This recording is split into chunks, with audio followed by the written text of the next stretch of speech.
Hello, everybody, and welcome to the PMP Masterclass. Welcome to the PMP Masterclass number 3.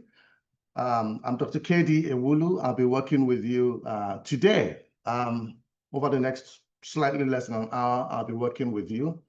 So let's just go ahead and begin. I'm going to start by talking about the things we've done before, and of course, what we're going to be doing going forwards. So as I said, my name is Dr. KD Ewulu, and today we're looking at Masterclass number 3.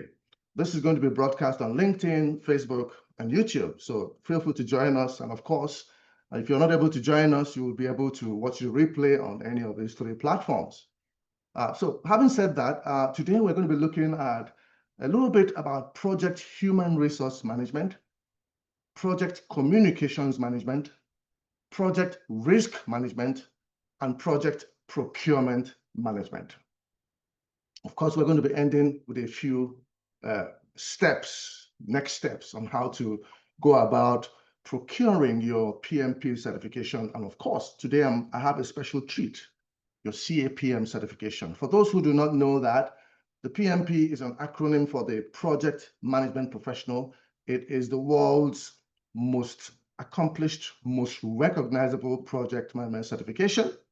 The CAPM is an acronym for the Certified Associate of Project Management, and it is the entry-level certification that eventually leads you to a CAPM, okay? I'm going to be describing some of those in more detail as we go on. All right, but I want to first of all talk to you about 2 things here. One is an acronym called the ATP. The other one is an acronym called the ATI. The ATP means the Authorized Training Partner with the Project Management Institute, PMI. The Authorized Training Partner is a company, a corporate entity, like KD Leadership is an Authorized Training Partner. The ATI is an Authorized Training Instructor with the Project Management Institute. The instructors work through the partners, the ATPs, to teach these classes for certification for the Project Management Institute. That's the way it works, okay? So having said that, I am, as a person, I am both an instructor for the PMP certification and an instructor for the CAPM certification with the PMI. And the company, KD Leadership, is a partner with the PMI to ensure that people get their certifications, these 2 certifications globally. So let's look a little bit at the PMP Certification Fast Track Coaching Program. It meets the 7,500 hours PMI qualifying prerequisites for the exam. It meets the 35 contact hours required by the PMI. It provides all the study materials and prep materials directly from PMI. It helps with exam documentation with the PMI. It provides accountability touch points as we go on for the 17 weeks the program goes on. And for those who are enrolling, it saves you about $6,500 in overall costs. It also offers convenient monthly payment plans. We're going to be talking a little bit about that much later, okay?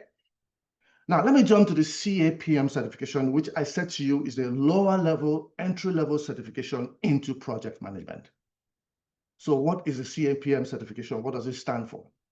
The CAPM certification, Knowledge, Skills, and Attitudes, is a coaching program that, again, meets the 7,500 hours PMI qualifying prerequisites for the exam. It meets the 23 contact hours required by the PMI. Again, it provides all the study and prep materials directly from the Project Management Institute. It helps with exam documentation with the PMI. It provides accountability touch points, and it saves you $2,000 overall costs. Also offers convenient monthly payment plans. All right, that's it for the CAPM and the PMP. I am going to be sharing a little bit with us right now. Excuse me. I'm going to be sharing a little bit with us right now A little bit on that. Let me just share that a little bit with you, and then we can begin.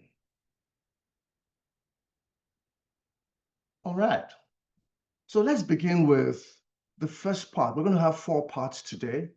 Let's begin with the first part of this masterclass, which deals with project human resource management. What is project human resource management? The way it works is there are 4 different parts to human resource management under the project management body. The first part is called plan resource management. So you first of all plan your human resources, then you acquire your team, which is your resources, you acquire your project team, then you develop your team, and then you manage your team. Now, of course, there are inputs and tools and techniques for this. I will suggest that we go to the PMP Guide, 5th edition, page 257, or you can just look for figure 9/1, and that provides you with the human resources management overview. Okay, there are 4 processes in this knowledge area, and these 4 processes that I have shared with you in the last slide also have inputs, techniques, and outputs. Your job is to learn and memorize them from a PMP Guide if you intend to take and pass the PMP exam. Now, remember that the PMP exam is the world's most recognized project management certification. It assures you of at least 36% increase in your salary once you get that certification, and it will normally take you about 3 to 5 years to get it done. Okay, so let's get on with it. So let's look at how to what is involved in the plan resource management. All right, the first thing there is the physical resources. What are the physical resources? Equipment, materials, facilities, and infrastructure. And what are the team resources? Human resources, the skill sets of team members, and factors that influence the team. Having said that, let's look at acquire resources, the tools and techniques for acquire resources. Okay? When you're acquiring resources, meaning putting together your project team, you need a few tools and techniques. These include decision-making using certain defined criteria, interpersonal and team skills, pre-assignments, virtual teams. And of course, some examples of some of the outputs of acquire resources include resource and team assignments, resource calendars. Let's jump straight into how to develop your team, because once you plan your team, you got to acquire your team, then you have to develop your team. There are tools and techniques for that as well. And that includes co-location versus virtual teams. Sometimes when people work together in the same physical premises, they're able to learn more from each other. All right? Virtual teams are involved in self-learning. All right? And then, of course, you get to communication technologies.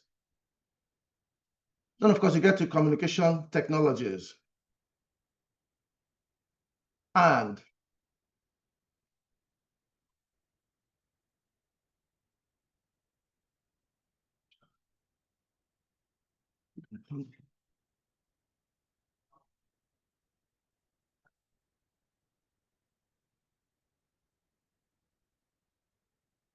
there are communication technologies, then there are interpersonal and team skills.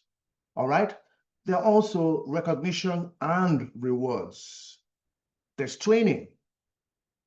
These are the tools and techniques involved in developing your team.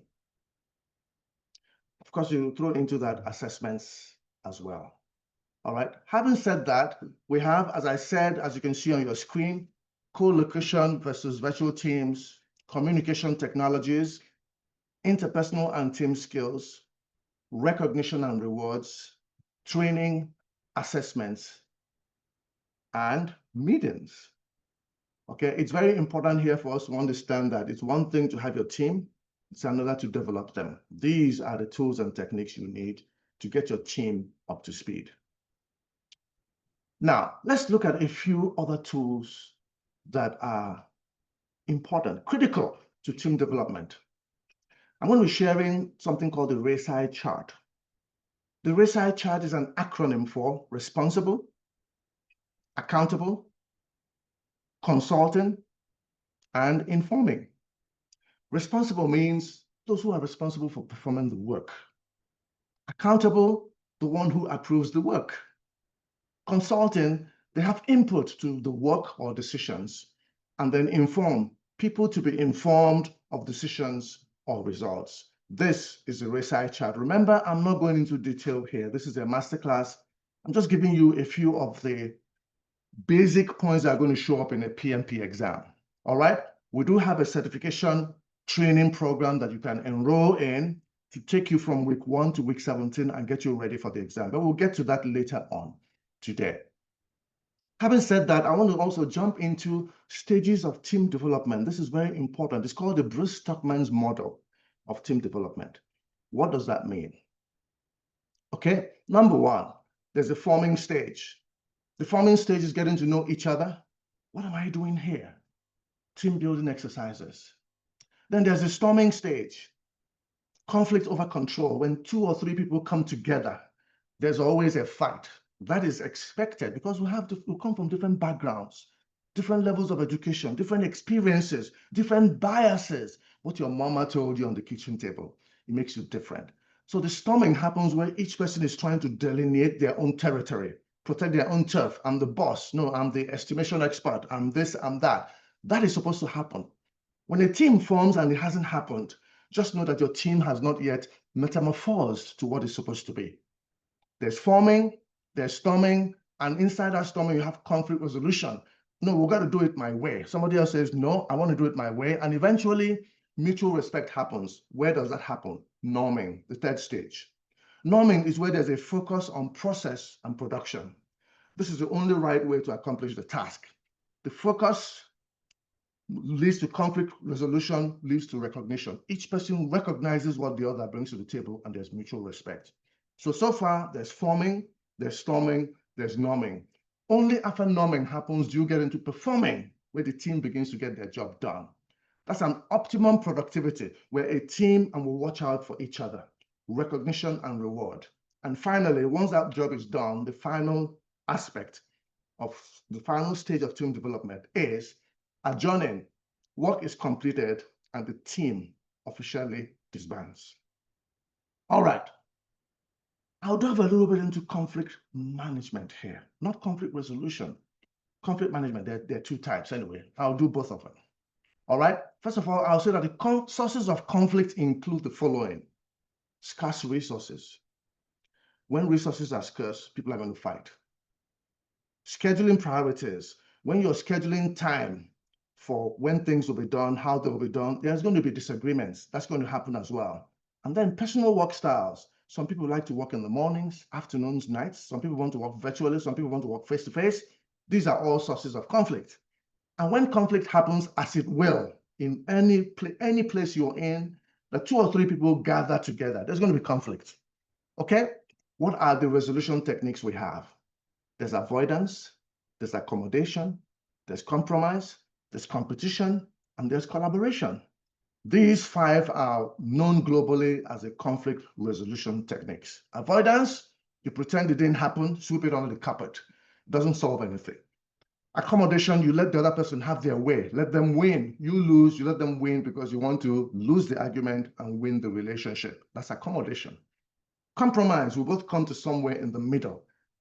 We don't all get all we want, but we agree on something that we can all find common ground. That is compromise. And then competition is the opposite of accommodation. You knock the other person dead because you have the power and the authority. You take it all, the person gets nothing. So competition and accommodation are polar opposites of each other. And then you have collaboration. This is the only win-win style of conflict resolution. Why is that so? Both teams actively work together to ensure that they all get all they want. That is conflict resolution technique named collaboration. Now, for more information on different styles of on different styles of interactions and what have you, different theories. The next page I'm going to share with you, I'd like you to just kind of pause the video here and take a screenshot. Okay, I'm sharing with you a link to Maslow's hierarchy of needs. I'm sharing with you a link to McGregor's theory X and Y, and I'm sharing to you a link to Herzberg's theory. These are three major theories in economics and in team dynamics that help us to govern and to run and to motivate and inspire our teams to higher productivity levels. Now, I want to say something here. These topics are not covered in the PMBOK guide, okay? They've been in previous exams, and I believe that they will be covered on future exams as well. So take note of them as we go forward, all right? Okay. Having said that, I want to share a little bit about what we call project management powers. What do we mean by that? The forms of power that a project manager can use to influence and manage a team. Number one, there's reward power. You have money, or you can promote them. That's a reward. That's a power you wield over those that you lead. If they know they can get a reward from you, they're going to do what you say. There's punishment power. That's the opposite of reward. They know that if you don't do what you ask them to do, you're going to get reprimanded. You're going to lose some perks. You're going to lose some money. You're going to lose your position. That is punishment power. You can also utilize that to manage and influence your team. The third one is expert power. Expert power comes from the fact that your team members know that you are very sound at what you do. You're very informed. You're very knowledgeable about your discipline. So they respect you because of that, and they will listen to you and do what you say because you have expert power. Then there's legitimate power. Legitimate power is the power you wield because you're the general manager, or you're the CEO, or you're the vice president, okay? It is based on your position. It's also called your position power, all right? Because you're the managing director, when you walk into a room, people keep silent. They behave themselves. They stop cracking jokes. That's all part of legitimate power. And then you have referent power. Referent power, again, is like the position you occupy. Basically, in referent power, and people revere you. That's where the word comes from. They revere you. There's a cloak of dignity and whatever that it is that you have. And because of that, they're going to listen to you. So these are the 5 project management powers. Let me say that again: reward power, punishment power, expert power, legitimate power, and referent power. All right. I am going to share my screen again. Just give me a moment to pull that up and share my screen again, because I want you to see this particular slide I want to share with you, okay?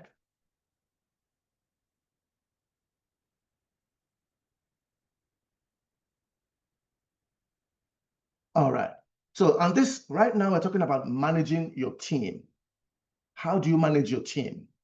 There are interpersonal and team skills. And in that, you include conflict management. Remember, we talked about conflict resolution. Resolution is those 5 we talked about: collaboration, competition, avoidance, and on and on.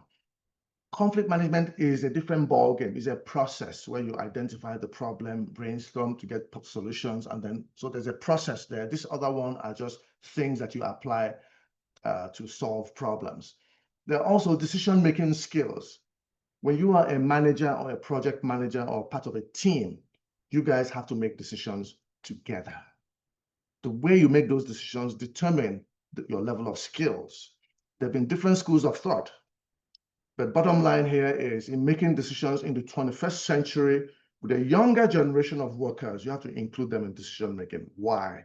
Because people are more likely to be committed and have buy-in to decisions they had a hand in making. Okay? Then there's emotional intelligence, understanding how the other person ticks, what they like to hear. Basically, you channel your interactions with them based on what you know will please them. That's emotional intelligence. You're applying your understanding of their emotions to ensure that they work with you. You're managing your team. And then, of course, there's influencing. Influencing most times is without power. Okay, you are making calls. You are pushing a few buttons to ensure that people have an easy time of things. That is influencing. Most times people influence without authority. And then there's leadership. Leadership basically is support.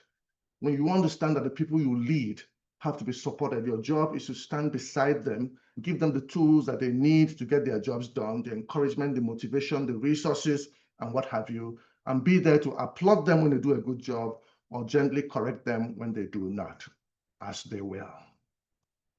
All right, let's move on very quickly. I am going to jump into controlling resources now, okay? And I want to say that there are a few tools and techniques for controlling resources.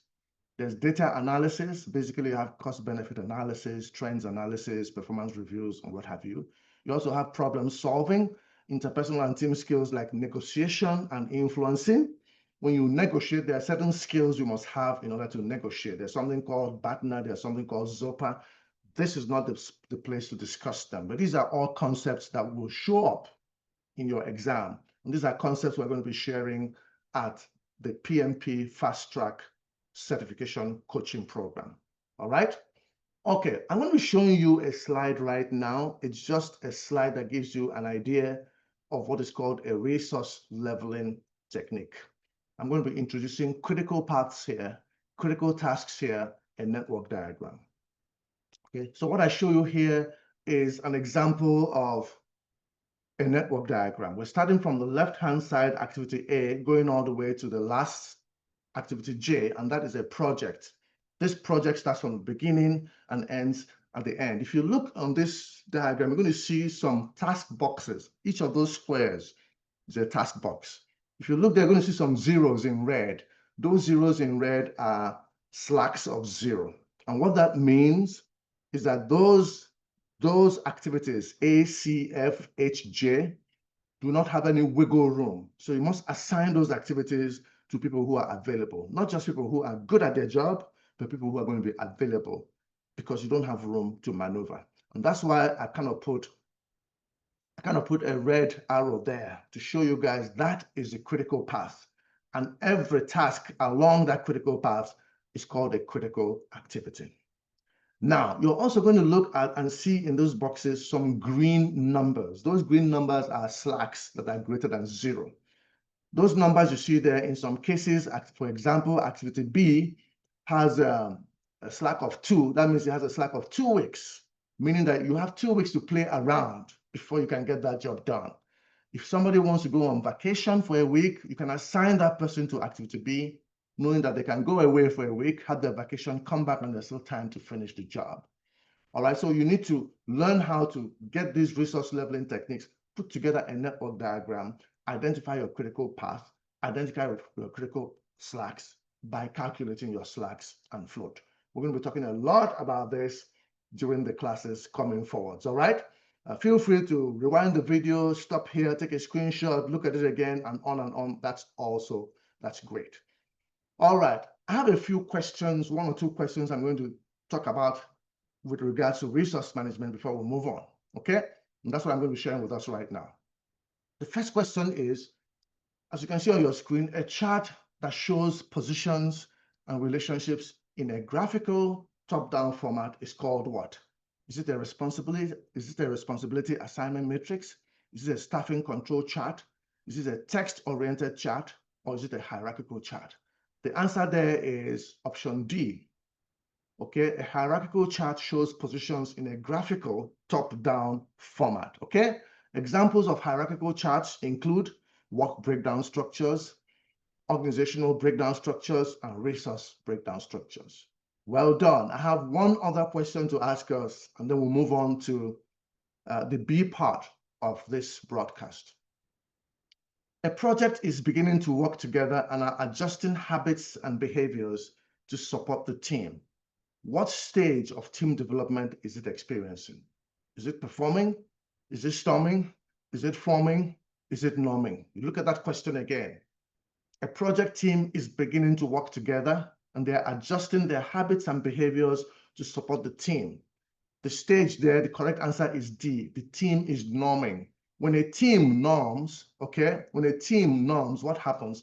They are beginning to work together and they're adjusting their preferences, okay, and their behaviors to support the ideals or the goals of the team in general.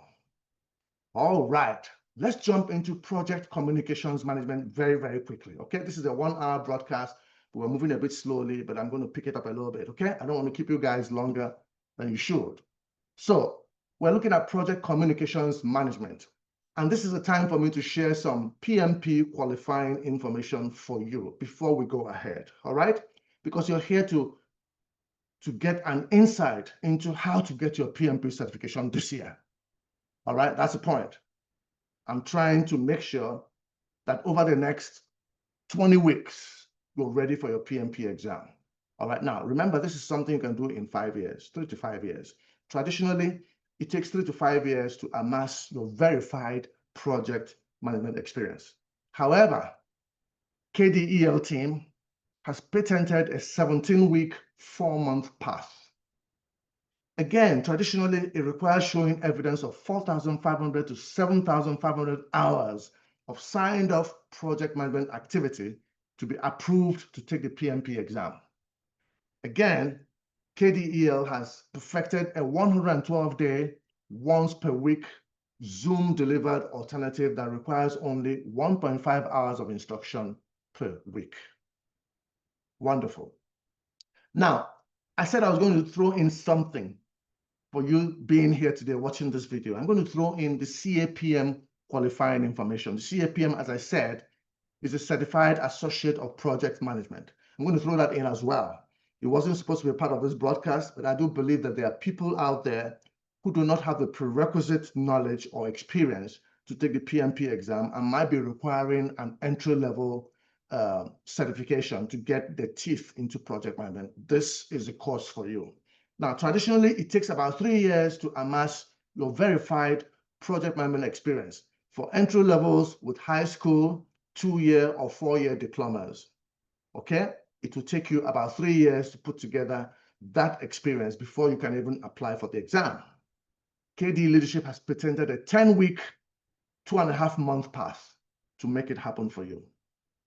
Traditionally, again, it requires showing evidence of 7,500 hours of signed-off project management activity to be approved to take the CAPM exam. KD Leadership has perfected a 75-day, once-per-week Zoom-delivered alternative that requires only between 1.5 to 2.5 hours of instruction per week. That is virtual, that is online after work. All right, let's move on. You can feel free to just stop this video here a little bit and take some of that information and do something with it. Let's jump into the communications management processes. What do they entail? There are 3 sectors there: plan communications management, manage communications, monitor communications. And basically, you want to develop a strategy, a communication strategy for effectively managing your stakeholders. And then you have to carry out those activities as well. All right? Okay, let me stop sharing here a little bit just to look you in the eye and give you some more information, okay? Again, there are inputs, tools, and techniques and outputs for any of the knowledge areas of which communications management is one. So in communications management, there are inputs to that, there are tools and techniques, and there are outputs. Again, I'll ask you to go to your PMBOK Guide 5th edition or 7th edition. You want to go to figure 10.1. It's called the Communications Management Overview to look at that. There are 3 processes within this knowledge area as well, and each of those 3 processes have inputs, techniques, and outputs as well. Please learn and memorize them from your PMBOK Guide if you are going to successfully take and pass the PMP exam. Again, we're going to be helping you with that when you sign up for the course. All right, so let's move on. Let's look at managing communications. Remember, we talked about managed communications. Let's look at the inputs and outputs of managing communications. Again, I'm going to be sharing my screen with you to get that done. All right. So in managing communications, the inputs, tools, and techniques include, they are similar to the planning process, plus the following. You have performance reports. Okay. You have management information systems. You have reporting tools. The outputs include communication documents, plan updates, asset updates, Always remember that when you're dealing with people, you have to give them information. You have to give them data. You have to give them something they can remember. And so the trick here is, because we have different types of stakeholders, what do you tell to whom? What level of detail are you going to tell the person? What is the frequency of your communications to each and every one of these different people? That is what is entailed in the RSI, in the RAM, and in the communications management plan. All right, let's get to monitoring your communications. Again, there are tools and techniques. They're similar to the planning and management processes. There are outputs again, work performance information, change requests, plan and document updates. All right, okay.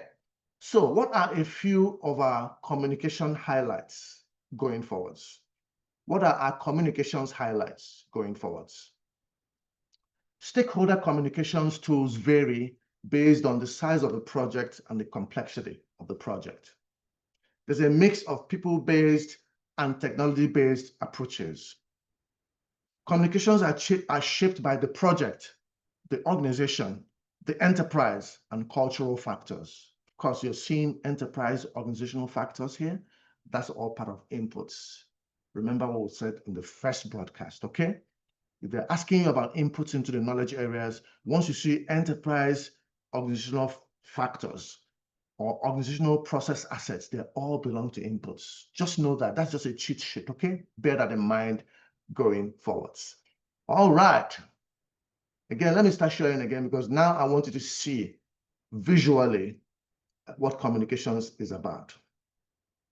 All right, I want to see visually what communications is about. Communications is a two-way process of transferring information from one entity to another. You start from the project, you go to the external stakeholders.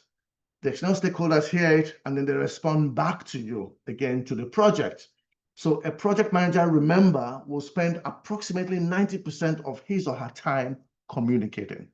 Wow. So when you hear that somebody's a manager, it's not as if they roll their sleeves and get in the trenches. Oh, there's a time for that. But most times, what do managers do? Managers are communicating. They're keeping everybody in the loop. I'm talking about loops. I'm showing a loop with you here. How many directions of communications exist based on the number of people involved? There's a formula here called the number of interactions is the number n meaning the number of people involved, okay, multiplied by the number n minus 1. So if there's 6 people involved, it is 6 multiplied by n minus 1, 6 minus 1, that is 5. That is 30 divided by 2. So as you can see on the screen right now, the formula is n into n minus 1, all divided by 2. So let's go ahead and trace that. As you can see, there are 1, 2, 3, 4, 5, 6 people here. And these are the ways they communicate. We're looking at 1 and 2 and 3 and 4 and 5 and 6 and 7 and 8 and 9 and 10. And then you have 11 across the bridge, 12 across the bridge, 13, 14, and 15 across the bridge. So as you can see, there are 6 people here. There are 30 different ways, 15 different ways they can communicate. How is that? 6 times 5, which is 30, divided by 2, which is 15. If you have 6 people, there's got to be 15 different directions of interactions. Otherwise, you're missing it. Okay? And that's the example I just gave you behind. So if n is equal to 6, the number of interactions will be 6 times 6 minus 1, which is 6 times 5 divided by 2, which is 30 by 2, which is 15 interactions. I hope that is clear. This is definitely a PMP exam question expected if you're going to take the exam. Okay, I'm giving you a freebie here. All right, so let's get into a communication model. In a communication model, the sender encodes a message to the receiver. The receiver decodes the message. The receiver decodes it, understands, and when the receiver wants to respond to the sender, he or she also encodes their message, and the sender decodes that message when they receive it. Messages are sent, and as they are sent, there is what is called noise. Noise are external stimuli that confuse or diffuse the meaning of the message. All right? It is very important to understand that no matter what information you're transferring to somebody, there's a level of noise. Sometimes that noise could be less. Sometimes the noise could be a lot. So what is encoding? Encoding means to translate your thoughts and ideas into a language that is understood by others. Decode is to translate the message back into meaningful thoughts or ideas. The person who receives the message is decoding. The message feedback, okay, is the output of the decoding, the message that you actually received. The medium is the communication method or platform used to convey the message. Today, I am getting to you through Zoom, but I'm broadcasting through you on LinkedIn, on Facebook, and on YouTube. These are the platforms we're using today. All right? And what is noise? Noise is anything that interferes with the transmission and understanding of a message. Examples of noise include distance and unfamiliar technology. All right? Take a screenshot here if you want to. You can slow the video down, pause it a little bit to really understand this going forwards. Okay, I have a few communication management extras before we look at a few. We're going to be looking at a few questions as well, as always. So beware of over-meeting, what we call over-meeting. Beware of having too many meetings. Okay, consider stand-up meeting. We call them Scrum stand-ups type of meeting. Okay, informal stand-ups, 2 or 3 minutes, discuss what's happening, move on to the next. Don't stay too long in a meeting. Always have an agenda. It's important. The agenda helps you to be focused. Your meeting should not last more than 30 minutes. Anything more than 30 minutes is superfluous. Always have an agenda. Start on time, finish on time, or finish early. Schedule very short meetings. Publish and share the minutes of your meeting to all attendees or to all stakeholders. Ensure that you set ground rules and enforce them. Okay? There are rules and regulations about meetings. Say what those are before the meeting starts. Don't interrupt others. You get 2 minutes to speak. You get 30 seconds to rebut. No, rules like that work. Have different meetings for different things. Example, you can have a team meeting, you can have a scrum meeting, you can have a risk meeting. Okay, don't try to scrounge everything all into one meeting. You're going to have a hard time. Focus strictly on one thing at a time to be effective. All right, let's look at 1 or 2 questions and answer before we move to the next segment. Okay, I've got to pick it up, as I said. There are many communications methods. Which one is designed for recipients to access information at their own discretion? At their own discretion. Is it pull communications? Is it push communications? Is it sender-recipient communications? Or is it interactive communications? The answer to that is A, pull communications. This approach is often used to fill the needs of large audiences or to communicate large, complex information sets. It allows people to pull whatever information they require from the database. All right, second question we're sharing here is, interpersonal skills and management skills are tools to manage stakeholder engagement, control communications, manage communications, or plan communications. Let me ask that again. Interpersonal skills and management skills, what are they? And out of those 4, the answer is A. To manage stakeholders, project managers need both interpersonal and management skills. Remember that a stakeholder is anybody and everybody that is affected positively and negatively by your project is a stakeholder. Most stakeholders are negative in nature. You don't know them. They're hiding. They don't like what you're doing. They can't tell you they don't like it. And so they're behind the scenes needling you. They're negative stakeholders. Your job is to find who they are, engage them, have a conversation with them, and get them to tell you exactly why they do not like what's going on. So you can see whether you can come to a mutually agreeable solution. Okay, well done. We've done halfway in here right now, guys. We're going to project risk management. I love risk. You know why? Everything in life is a risk. There's nothing you go through in life that is not risky. So you got to plan for risk. What if? That's the question. What if? Have you asked yourself, what if? What if? What if? What if? So you got to have a plan for your risk. You got to identify your risks. You got to perform what is called a qualitative analysis. Qualitative risk analysis, quality. And then there's a quantitative risk analysis. Qualitative means words. Quantitative means numbers, data. Then you have to plan for your risk responses. If this happens, what do I do? If that happens, what do I do? And on and on. And then, of course, the risk plan has to be implemented. You have an implement risk response, and then risks have to be monitored. If you know something can happen, you got to monitor it to know when it's going to happen, and you have a response for it. You can't just sit there and you're hoping and praying, okay? Miracles are defined as the supernatural happening, a suspension of the natural. That's what a miracle is, okay? You can't expect miracles all the time. You got to have a plan for the things that happen. And then the things you can't change, that's when we begin to pray. All right, guys, let's move on. Now, that's outside the realm of this class, okay? I just kind of threw that in. So, how do we define risk? Risk is an uncertain event or condition that, if it occurs, has a positive or negative effect on a project's objectives.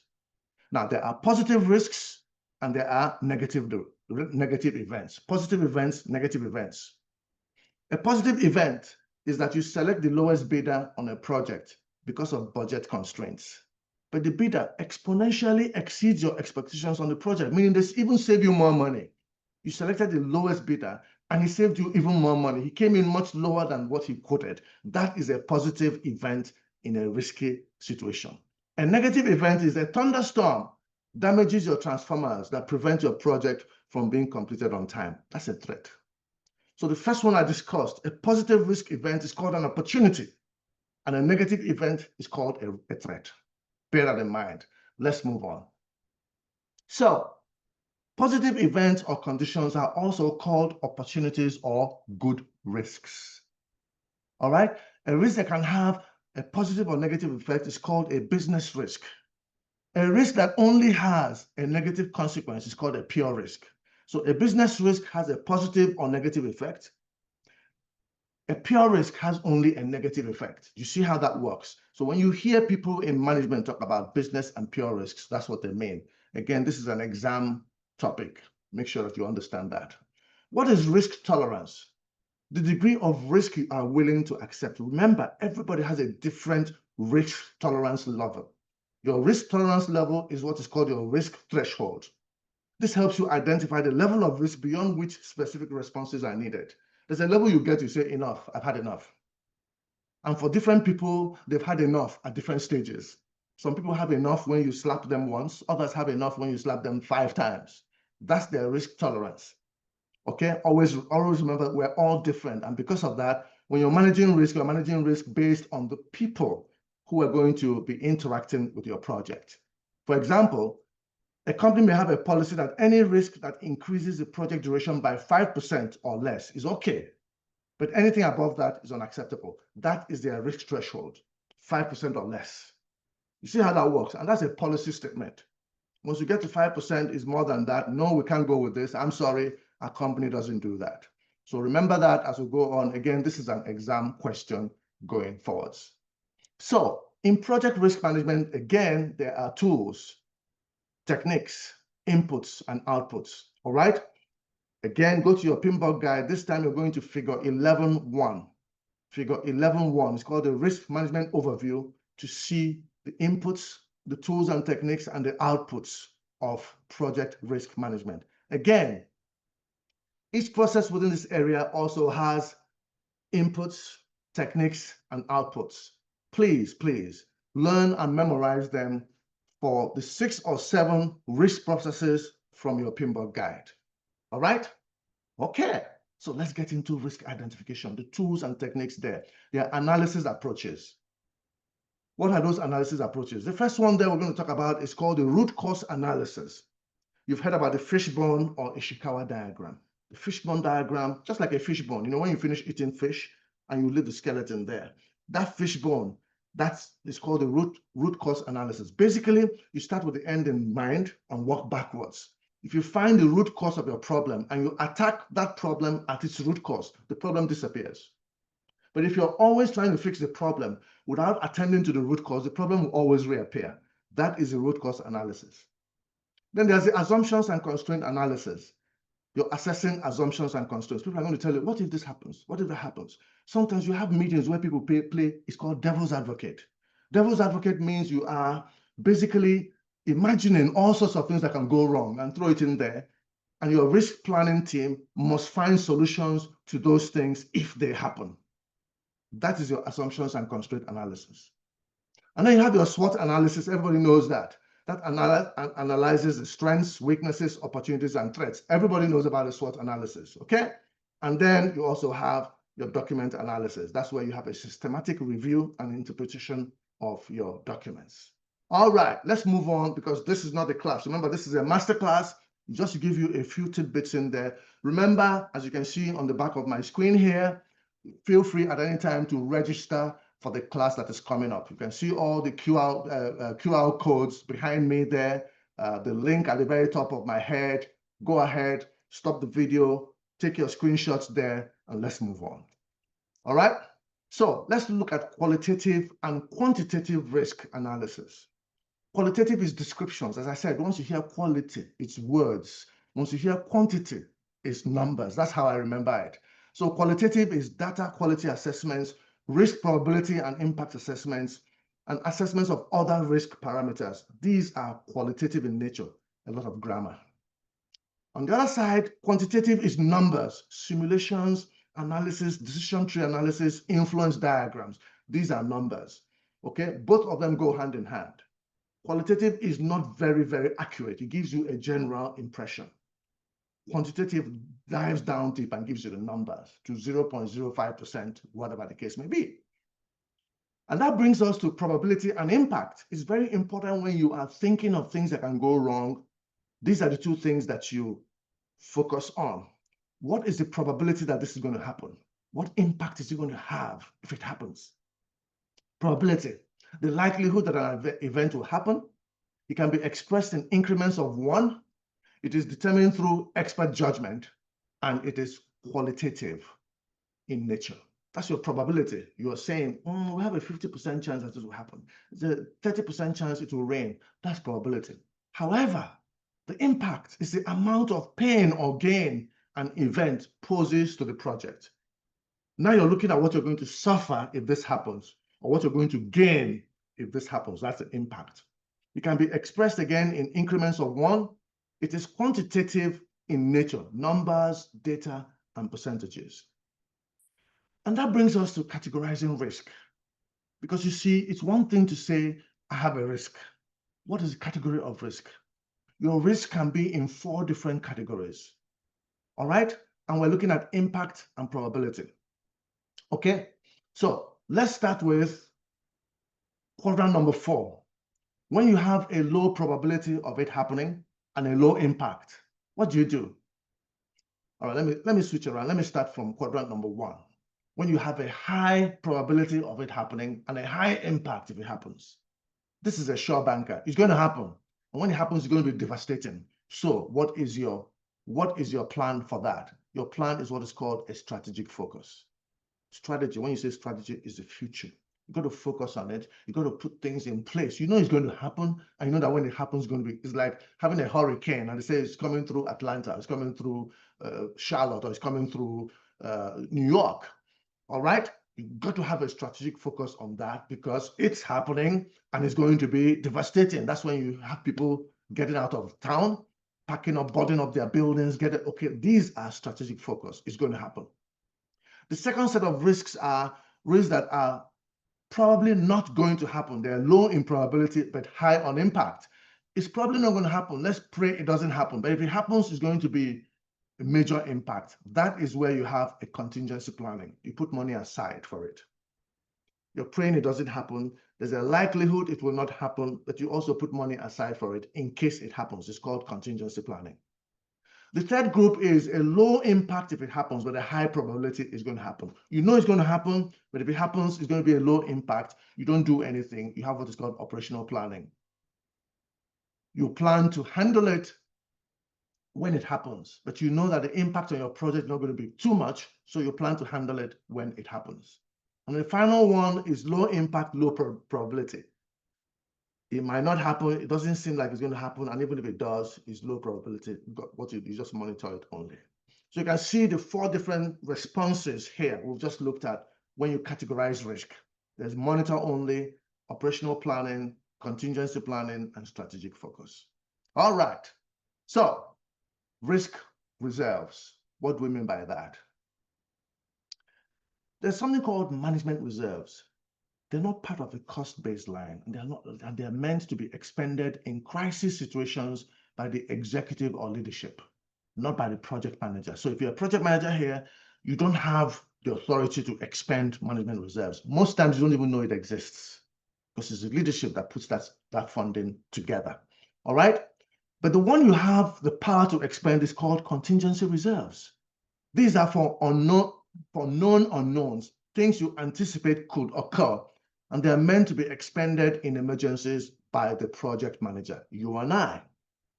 In essence, the project manager spends the money in the contingency reserves, and the management spends the money in management reserves. All right? Look at that this way. Management reserves are for unknown unknowns. Unknown unknowns, what are those? Acts of God or force majeure. Stuff you don't anticipate, okay? A hurricane comes and knocks down your power, and for 3 weeks you don't have power. What are the chances that a hurricane will come and knock off your power?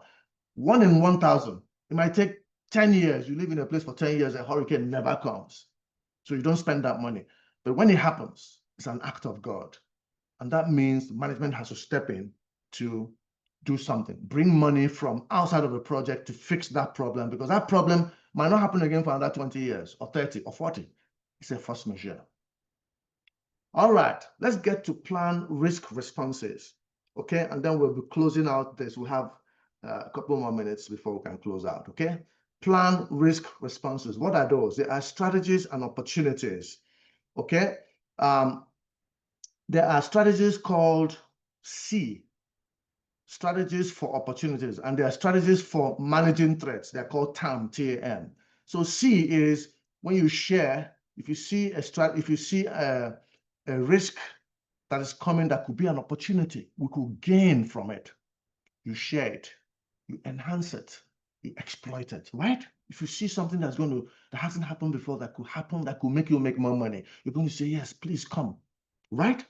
That's the C, share, enhance, and exploit. On the other hand, if you see something that could cause you to lose money, okay, you use the strategy called TAM, transfer, avoid, or mitigate. Transfer, avoid, or mitigate means that we don't want this, so we'll transfer it. An example of risk transference is insurance. You're paying insurance every month for your car, for your home, for different things. You're praying it never happens, and when it doesn't happen, the insurance company swallows the money. You never get it back. But you'd rather pay that for your peace of mind. That is risk transference. Risk mitigation means you cannot remove the risk completely, so you lower it as much as you can. You mitigate, you manage it. And then risk avoidance is, I don't want to go there at all. Leave me out of it. I'm out. Those are strategies for managing threats. Okay, now there are two other strategies that exist for both: escalate and accept. You can escalate something whether it's an opportunity or a threat. You can accept it whether it's an opportunity or a threat. All right? Okay. Few key concepts, guys. A few key concepts. Let me just share that very, very quickly. All projects are risky, okay? We choose to take risks to create value. We achieve this by balancing the risk and the reward. You ask yourself, what do I stand to gain here? If it's a lot, I can take the risk, okay? I can pay this amount of money because it can expose me and I might get a lot of stuff, so you pay the money. It's a risk you're taking. You're balancing your risk and your reward. All right? Risk management identifies and manages risks that are not covered by other processes. On the unforeseen, a risk is an unforeseen, okay? There are two levels of project risk. There's individual risk, there's overall risk. How it affects me and how it affects our community or our company or our country, whatever the case may be. Risk can have both positive and negative effects. We've talked about that, right? Risks emerge throughout the lifetime of a project. You never know when it's going to rear up its ugly head, okay? And then teams need to know the acceptable level of risk exposure. We talked about that. Okay, you want to say, this is my risk threshold. Anything more than 5%, we're not doing it. Or anything more than 20%, we're not doing it. In my family, I am risk prone. My significant other, my spouse, is risk averse. Together, we make a great team. When I get reckless and I want to jump into something, she'll say, hey, no, ho, come back here. All right, and so somehow we end up being in the middle. That's the way it works. Okay, so every family, every organization must say, what is our level of risk exposure? To which level are we willing not to go beyond? And that's it. And that's okay for you, for your family, for your team. We all have different levels of risk acceptance. Okay? All right. I am going to share again our question and answer session for risk very, very quickly. We are coming to the end of the broadcast, my friends. All right. So, which two strategies apply to managing both threats and opportunities? I mentioned that. Is it share and mitigate, escalate and accept, enhance and transfer, or there are no common strategies? Again, the answer is B. Okay, the answer is B. Risks that present opportunities and threats can both be escalated and accepted. Okay, you can escalate them, you can accept them. Second risk question is, risk is defined as an event that will impact the project negatively. This statement is it always true, always false, sometimes true, or not true? Let me ask the question again. Risk is defined as an event that will impact the project negatively. The answer there is C. It is sometimes true. Risk is not always a negative event. Sometimes risk can offer opportunities. Okay? All right. Now I'm going to share some more PMP fast track communication information. Okay? Your study materials when you register for the program will come directly from PMI once you grab your spot. There are 3 payment options. Option number 1 is a one-time payment of $2,500 payable before the start of the program, in this case by July the 1st, 2025. You can see the payment link there. Option number 2 is a 2 installment payment plan of $1,250 each, payable at the start of the 1st and 3rd months of the program. In this case, on the 1st of July and on the 1st of September of this year. You can see the payment button there.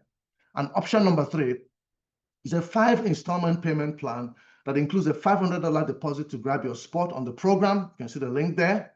And 4 payments of $525 each spread over the 4-month duration of the program. That means you can get into the program, pay your $500, pay $525, and every month you pay $525 until the end. So in this case, you can see the link there on the 1st of July, 1st of August, 1st of September, and 1st of October of this year. You can pay only $525 and be ready for your PMP exam. Remember, we're going to be insisting that you take that exam immediately we finish in October. We're finishing on the 5th of November. You should take that exam before the end of the year. We insist if you're going to join our program. Okay. So I will say something here. Please stay till the end. I've got a link to a special offer of $2,000 for the masterclass attendees. So if you're in this masterclass, instead of paying $2,500, I've got a link, special link at the end of this broadcast, which is in about 10 minutes, to make sure that you get that 20% discount. So you don't want to miss that going forwards. All right. And then, again, I did promise you I was going to add some CAPM certification information, okay? Again, your study materials will come directly from the PMI once you grab your spot. And this is for the CAPM, the entry-level program. There are 3 payment options, and this is a much cheaper program. Option number 1 is a one-time payment of $1,000, payable before the start of the program, in this case by August the 3rd. The program starts on August the 4th of this year. And that's the link there. Option number 2 is a 2 installment payment plan of $500, payable at the start of the 1st and 2nd months of the program. This is just a 10-week program. So you got to pay at the 1st of the month and the 1st of the 2nd month, and that's it. So in this case, you're going to pay the first one by the 3rd of August and the next one by the 3rd of September of this year, and that's the link. And the most sought after is option number 3. It's a 4 installment payment plan of $250 each. It's payable twice a month, on or before the 3rd of August, on or before the 17th of August, on or before the 3rd of September, and on or before the 17th of September, 2025. That is the link there. Again, stay until the end. There's a link to the PMP certification special offer of $2,000 for masterclass attendees. Unfortunately, we do not have an early bird special for the CAPM. The CAPM is only $1,000. We don't have an early bird special. All you can do here is to grab the $250 every 2 weeks. It makes it easy for you to garner that going forwards. All right, my final presentation now is project procurement management. All right, there are 4 processes here. Okay, those processes include plan procurement management, conduct procurements, control procurements, close procurements. What are procurements? Buying and selling. Decisions on make or buy. Do we buy this from outside or do we make it in-house? That's really what procurement is about. The bidding process, what have you, how many weeks, the kind of people that are going to be bidding and all that stuff. That's what we're going to be discussing here going forwards. And again, there are inputs, there are tools and techniques, excuse me.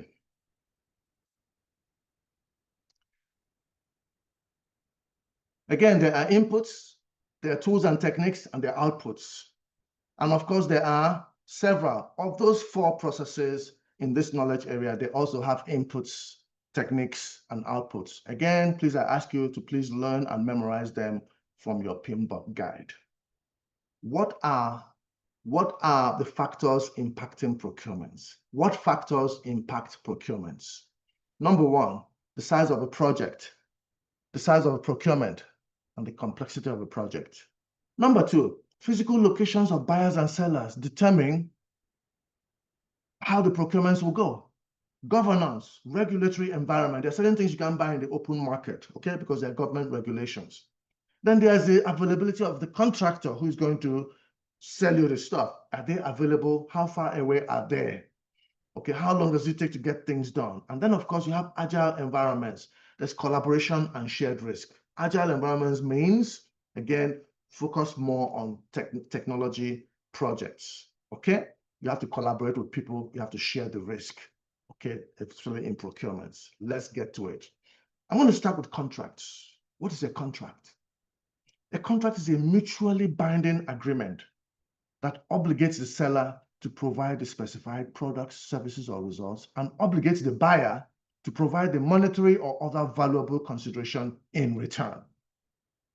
There are 5 components of a contract: the offer, the acceptance, the consideration, the legal implications, and the capacity, sanity. Sanity is important here. Sometimes a judge can cancel the contract because they feel that the person who entered in that contract was not in a sane state of mind, was insane when they made that deal. They were not in the proper frame of mind. And all the judge has to see is an indication that that person was being coerced, was being forced, was not in their right mind, and they cancel the contract. So make sure that you understand these 5 components of a contract. These are going to be in the exam, definitely, okay? For more information on contracts, go to that link at the bottom of the page right there. You can click on that and look at it and just learn a little bit about contracts going forwards. All right. So in essence, what are we talking about here? Make or buy analysis. Okay? There's a return on investment that tells you whether I should make this or buy it. If you're going to make more by buying, you buy. If you're going to make more by producing it in-house, you do that. There's an internal rate of return, of course, the returns I'm going to make. Your discounted cash flow, how much money do I have? If I don't have money and I'm expecting money in 2 weeks, I would rather get a vendor to supply to me without paying, and then I pay them in 2 weeks. You see how that works? So again, that is what determines whether you're going to make or buy. Your net present value and your benefit or cost analysis. These are things that determine whether you're going to buy something or going to make it in-house. All right, let's move on. So what types of contracts exist? Again, I'm going to share my screen with you guys very, very quickly. What kind of contracts exist? Okay, there are cost reimbursable contracts. You can have cost plus. Example, cost plus a fee of 50,000. You tell somebody to buy this remote control for you. All right, I'm sure you can't see the remote control. Tell somebody to buy this remote control for you. Let's say you sold at $10. All right, you say, you buy me this remote control, I'll pay you $2. That means they'll buy it, you pay them the $10, but their fee, their profit is $2. They're looking at the $2. They don't care what the cost is in the market. They might go to the market and don't find it for $10. It's now $20. It's not their business. They buy it at $20. They come back, you pay them $22 because you promised them $2. That is cost plus a fee. And the details include cost plus a percentage of cost plus fixed fee, cost plus incentive fee, cost plus award fee. These are all different variations of a cost reimbursable. Then you have a time and material, as you can see on the screen. You call it T&M, unit price. That's where you say this will cost you $25 per hour. Once you hear $5 an hour, $20 an hour, that is time and material. It doesn't matter how much it costs, you are charging your labor. Okay, it's generally used for smaller projects. The guy mowing your lawn, okay, you understand that your lawn might take him 2 hours to mow. You say, look, I'm going to pay you $10 an hour. That's $20 for the 2 hours he's there. He sits on his lawnmower, drives around the place, mows it for you, collects his money, and he walks out. It's $20 an hour. All right? And then you have a fixed price. A fixed price is a lump sum. It's up to the person doing the job to make their profit from that fixed price. When I was an architect a long time ago, I had fixed price contracts. You give me a contract for, say, $2 million. It's my business to go in there and try to get that job done for as low as a fee as I can. Because if I can do that, then the balance is my profit. So the lower the amount of money I'm spending on getting that contract done, the higher my profit is. But sometimes market forces can hit me and I come out at a loss. It is the fixed price is the most risky type of contract for sellers, okay? And it's the most less risk for buyers, and on and on. So there are a lot of negotiations going on here going forwards. All right. So that takes us to a few key terms here. Let's look at a few key terms. RFI means request for information. RFP, request for proposal. RFB, request for bids. RFQ, request for quote. PO means purchase order. SOW means statement of work. NDA means a non-disclosure agreement. LOI means a letter of intent. And TC means terms and conditions. Force majeure means an act of nature, an act of God. Doctrine of waiver means a statement that states rights under a contract cannot be waived unless the contract parties agree. Preview of contracts means a contractual relationship. Dispute resolution, documents or notes on how disputes will be resolved. These are all key procurement terms I'd like you to memorize. So again, if you're watching this video, stop here, look at this, take a screenshot, know them. Luckily, they're easy because all you have to do is just follow the alphabets, okay? RFI, request for information, on and on and on. Okay, so how do you select your source of procurement? What are the criteria you need to select how you buy things? Are you going to go on a least cost basis? You're looking for the cheapest possible thing? Are you looking for qualifications only? Like in the architectural world, you cannot quote for a government contract if you're not a registered architect. You can't. So it's qualifications based. So it's not just enough to get a degree, as you guys know. You also have to be registered with the relevant Architects Registration Board before you can go for government contracts. All right? Your selection could be quality-based. You have a high technical score. You have a good track record. People know that you're an expert in this field, and so that qualifies you. Some people are knocked off because they haven't done it before. They don't have that track record. Okay? It could be sole source. Sole source means you're the only person who can do this. I remember building a mausoleum for an old gentleman way back in Africa many, many years ago, 30, 35 years ago. And when we finished, we installed an electronic door 2 floors down in his mausoleum. Of course, the man outlived, we thought he was going to die in 3 years. He spent another 7 years. By the time he died, the batteries were gone. The batteries of the doors were gone. I had to send to my partners in Canada to ship me the batteries to get into his mausoleum that was built 8 years before. That's a sole source. The owners of the electronic doors were in Canada, and they were the only people who produced those doors. I had to send for them 7 years after in Canada to send me replacement batteries to be able to gain access to that mausoleum. And then, of course, you have fixed budget. When you have a fixed budget, you're only going to have people source for the job who are willing to work within your budget. And that's why most times you're going into a business proposition, guess what happens? People ask you, what's your budget? They need to know what your budget is to work within that time frame going forwards. All right. Key concepts before our questions and answers, okay? What are our key concepts? Procurement knowledge is needed to support decision-making related to contracts. You've got to have a slight knowledge of procurement before you can decide on contracts. Procurement relates to agreements and relationships between a buyer and a seller. The complexity of the agreement should match the complexity of the arrangement. There are many forms of agreements: contracts, service level agreements, understandings, memorandum of agreement, purchase orders. Other key concepts include agreements must comply with laws. Okay, the laws of a country, the laws of a state, laws differ in different countries, in different states. The agreements you have must be according to the laws of the state that you live in. And that's why when you see a contract, you say this contract is pursuant to the laws of the state of Georgia, or the state of Delaware, or the state of California. All depends on where your company is located. Procurements need to meet the project needs and align with each organization's policies. Agreements are legal agreements, so they often require multiple approvals. You can't make an agreement alone. All right, you need the highest level of authority in your organization to make that agreement legal. Projects may require multiple contracts with many relationships across the organization. All right, so these are key concepts. Let's get to our question and answer because we've got to go. All right. A request for proposal includes the available budget and asks bidders for their best proposal to do the work at that price. What source selection type is this? Is this a sole source? Is it a list cost? Is it a fixed budget? Is it a fixed price?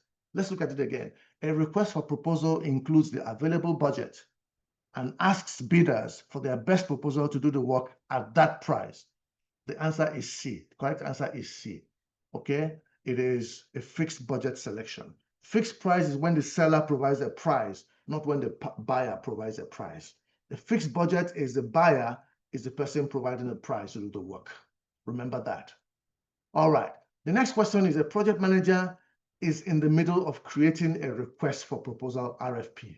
What part of the procurement process is he in? Is he in conduct procurements, plan procurement, administer procurement, control procurements? Think about it. A project manager is in the middle of creating a request for proposal, creating, planning. So the answer there is a B, plan procurement management. This includes statements of work and requests for proposal. They are created during the plan procurement management processes. Okay, now it is time for me to share that early bird link. I did promise you that if you stay till the end, I'll be sharing the PMP certification early bird link for only $2,000. Here goes.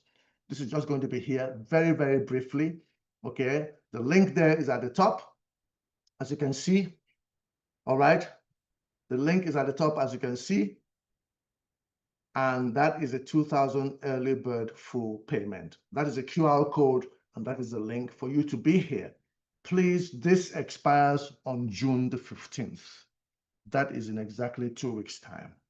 Okay, so if you're watching this video, if you're sharing this video with your people, on midnight on June the 15th, okay, going into June the 16th, this link will not work anymore.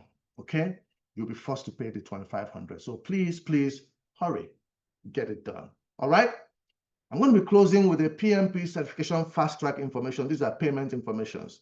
The first QR code there is the QR code for the description. So if you click on this QR code, you see the description of a PMP certification program. All right, the next QR code there talks about option number 1, the $2,500 one-time full payment. The third QR code is the option number 2, the $1,250 two-time payments at the beginning of the first month and the beginning of the third month. Okay, and the final QR code is the option 3, which is a 5-payment option, where the first QR code there is a $500 deposit, and the next QR code there is a $525 4-time payments. Please take a screenshot here. I'm going to stop here a little bit and allow you to sync this in, okay? Stop the video, look at it here, take your screenshots, go ahead and get it done. But if you're watching this video and it is still not June the 16th, please, please, please wait a moment, go and get that early bird pricing, because that early bird pricing saves you $500, okay? Now, the CAPM certification information comes up next. There are 4 QR codes there. The first QR code tells you is the description for the CAPM certification, okay? And of course, that is the link right there. The next QR code is the option 1, the $1,000 one-time full payment, and that is a link underneath there. The second option, option number 2, is the $500 two-time payments payable at the beginning of each month, the first month and the second month, and that is a link there. And the final QR code, option number 3, is the $250 4-time payments, and that is the link there. Again, stop here, take your screenshots. That is for the CAPM entry-level people who are trying to get into project management. This is cheaper, it's only $1,000. It takes you 10 weeks, and in 10 weeks, you're ready to take that exam. I assure you. Remember, the materials are coming directly from the PMI. I am just the instructor. And once you take this course and finish it, I'm able to sign off that you've taken it, and that covers your 7,500 hours of verifiable project management experience. Once you take this course, and I sign off on it. All right? Okay, I'm going to share once more our early bird link. Okay, our early bird link. This is our last slide for the day. Again, on the left-hand side is your $200 early bird full payment link on the left-hand side. On the right-hand side is your $2,500 one-time full payment. If you're watching this after June 16th, after June 15th, you can only utilize the $2,500 one-time full payment on the right-hand side. On the left-hand side is before June 15th. Avail yourself of that opportunity. All right, guys. Okay, ladies and gentlemen, we have come to the end of the broadcast. I want to thank you all so much for working with me. All right. My name is Dr. KD Ewulu. I am the ATP and the ATI for the PMP and the CAPM certifications. I'm also the lead coach for KD Leadership. I'll be the one taking the class personally. Any of those classes personally, whether it's the 17-week, once per week video class, or the 10-week one for the CAPM, whatever it is, you're going to be seeing my mug, my face there. Okay, nobody else is going to take that class but me. Okay, we're going to have another masterclass. The last masterclass is going to come up on July 11th, in a month and a week. Again, on this platform, LinkedIn, Facebook, and YouTube. We're going to be working on project stakeholder management, code of ethics and professional conduct. We're going to be talking about how to finalize your PMP exam documentations and how to get your registrations ready going forwards, okay? And of course, I'm going to be sharing all this information. I'm hoping that by that time, a lot of you have registered and we're ready to rock and roll, all right? Until then, this is Dr. KD. I'm going to be putting this back on the screen again for you.